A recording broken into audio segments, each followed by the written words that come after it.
My name is Beryl Williams. I stay in Pretoria. I've got 2 children. One is married and I've got 2 beautiful grandchildren. I work, as you see, here at Aquatouch and have been here for about 11 years as credit controller.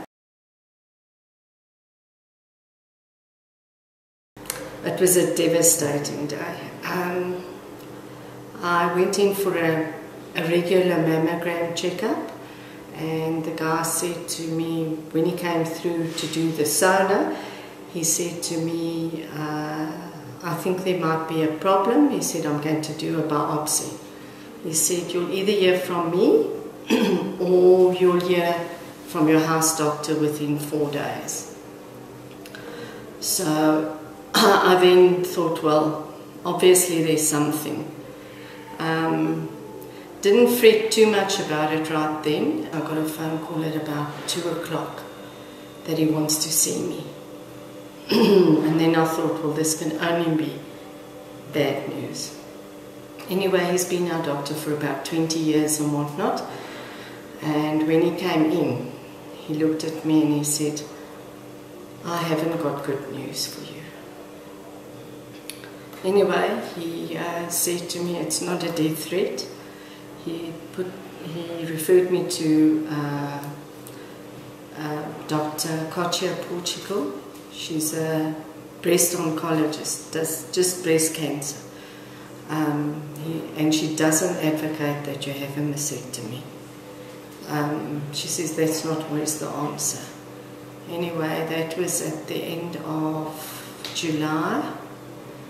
I started seeing her in the middle of August, and she put me on a hormone treatment, and people couldn't understand why she wasn't working faster, because she then sent me to a radiologist, but a diagnostic one. And when the guy was meant to mark where the lump was, nobody told me to take all my mammograms with. So he wouldn't do it, because he said he's got to know that if he's telling them that is where it is, that is the only one, that there's not something else. Because a sonar is not always reliable, like obviously the mammogram. Anyway, I went back again, and he marked it. They put a dye, they inject a dye in, and it shows it. And then I was set for the op in February. I went in, they did all the necessary. While you're under anesthetic, they also check the lymph gland, and on the lymph gland they only took out 1. If there is cancer, they go until it's clear. Then they know how many there's possibly been infected. But they went as far as my first one, and that was the end. So I'm very positive. And then when I went and saw the oncologist again, she said, no, we're going to do radiation treatment. Just as a precautionary measure. She says, if I was older, she more than likely wouldn't have put me through that. It was devastating. I burst into tears. But like I say, he said to me, it's not a death sentence. And in actual fact, he reckons that we caught it in time. There was a little bit that I needed to pay out. Medical aid has been very good.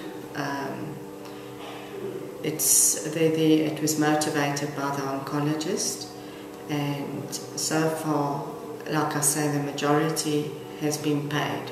We've had a little bit of a shortfall here and there, but nothing like if you didn't have a medical aid.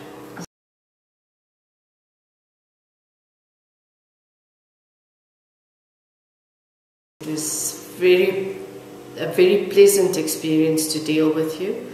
I then phoned, said, look, this is the situation. They sent me forms. I had them completed. The only hiccup was a bit with the house doctor, but they gave me the necessary documentation, and when I looked again, the money was in my account. So I, of course, had some friends that heard about it and said, well, please let me know what your experience is, because I've also got a policy with them. And I've let them all know. I said, you can't go wrong. It is, like I say, it wasn't something that I planned. I accepted it, and yes, I was very grateful that I had done it. I mean, a person doesn't take a policy out like that hoping you're going to have to use it. And I thought, well, at least if I don't have to use it, there'll be a certain amount of money coming back. So that was basically my experience. And then, of course, being spoiled by you people, the gifts, the hotel accommodation that we opted for. I didn't really squander it. I want to invest it. But I did use some of the money to actually go see my mom in the States.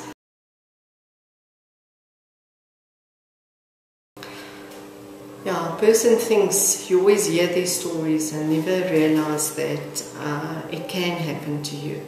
But then when you've been through the experience, even at the radiologist, you become like part of the family. And you sit around there and there's people that are coming for different types of cancer, not necessarily breast cancer. And you realize possibly yours is not as bad as somebody else's.